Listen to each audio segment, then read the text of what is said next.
another thing that I've seen that has evolved with your ministry and your music is that because myself and others who followed your career in your ministry have grown up watching JJ Hairston and Youthful Praise. Mm-hmm. And in the last two projects now, it's JJ Hairston. So for the unsophisticated gospel follower, is the change in terms of a situation regarding credits? Is it marketing? Or is it just a change in the makeup of Youthful Praise, why it's just now JJ Hairston on the record? I would say the change is freedom. Because when I release a record as JJ Hairston and Youthful Praise, the expectation is that every song is going to have a choir sound. Every song is going to be, certain people. Now with it just being me, I have the freedom to record Youthful Praise, have a big full choir song like the song God is Mighty is a full choir sound. And then I have the freedom to record a song with Travis Green, just me and him and a few singers. I think sometimes our labels determine us and they box us into doing things a certain way. Right. Now that I don't have that label, I'm able to do whatever I want to do. And what I'm anticipating doing later this year, which I'm excited about, is releasing a Youthful Praise choir record, where it's not even me, it's actual choir music that I'm not leading. Back to the awesome God days where there's no lead, just a full choir sound. I'm excited about doing that. But I wanted to make that distinction between a JJ Hairston record and a Youthful Praise record. Okay. You released the album New Year's Day, but the reality is you must have been working on this project, writing it, recording it, producing it throughout 2020. Can you give me an understanding of how challenging that is to do during a pandemic when you don't have the easy access, when you're not traveling as much? How difficult was the process of putting No Holding Back together in 2020? Well, I would definitely say it costs more. Oh, really? It definitely costs more because, when we recorded before, we would just have one live recording, and bring everybody in and just go for it, right? Now, we recorded Not Holding Back over the course of maybe 4 or 5 sessions. And every time you do it, you got to pay for recording, you got to pay for lighting, you got to pay for video. So it's just, the costs are a little bit more extreme. But really what I wanted to do is take my time with this record.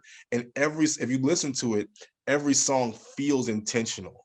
It's not like there's a B song. It's not like a song like we just made because we felt like we had to have this type of song. Every song was intentionally placed where it is. And it costs more for quality.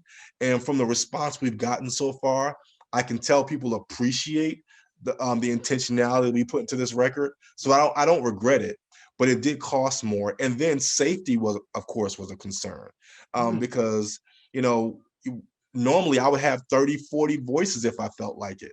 Now, with the restrictions we have, we can't have more than 10 singers. We can't have more than 4 or 5 musicians.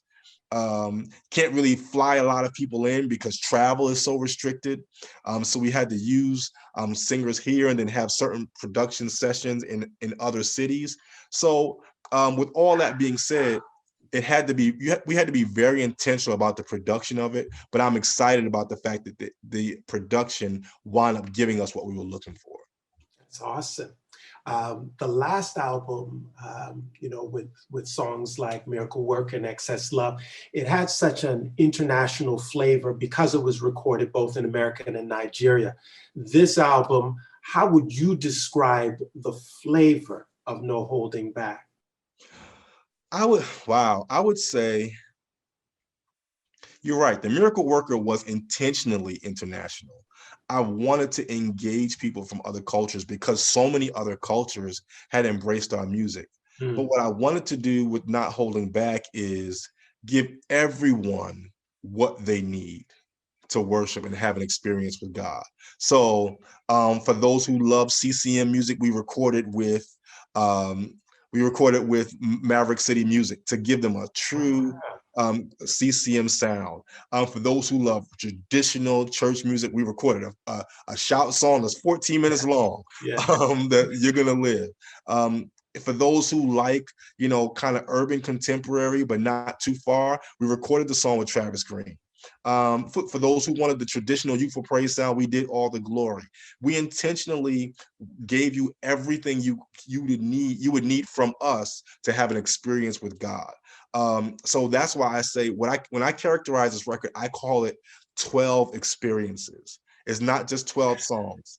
It's 12 experiences. They're intentionally full songs, intentionally no, I don't think we have any song that's less than 8 minutes, because each song is a standalone experience. That was intentional. And I'm hoping everybody gets that when they listen to it. That's awesome, man. That's really awesome. I'm going to end with one final question, and it speaks to the personal experience, because, 2020 has really impacted us socially, economically, psychologically for several people. And I would say none more so than artists and ministers. And you fall into both categories. How has this affected you, your wife, your family, and how has it prepared you to make the adjustments in preparation for the new year, 2021? I would say 2020 reminded us of our why. When everything is just moving, you can get really caught up in the how, the where, and the what. And the why becomes less important, because everything you're doing, sometimes it becomes a means to an end. And sometimes you don't even think about why you're doing it. You're just doing it because it's the system of doing it. Before, we would, when we're releasing the record, we would have a whole promo tour, not even sure if all of it was effective, but you just did it because that's what you do. Now, with 2020 kind of centering us, you have to do it because it's required and it's necessary. You have to know why you're doing it. What we do musically, what we do spiritually, what we do with our family, it's all been centered around why. You know what I mean? Because we don't even have the time or the resources to waste with things that are frivolous. So everything we're doing now, we have a reason and we have an intentional thought behind it. So for that, I'm grateful. I'm grateful we had this time to really remind us of why we do what we do. Ultimately, is to minister to God's people and then to care for our families. And anything that doesn't fall in those two categories is unnecessary.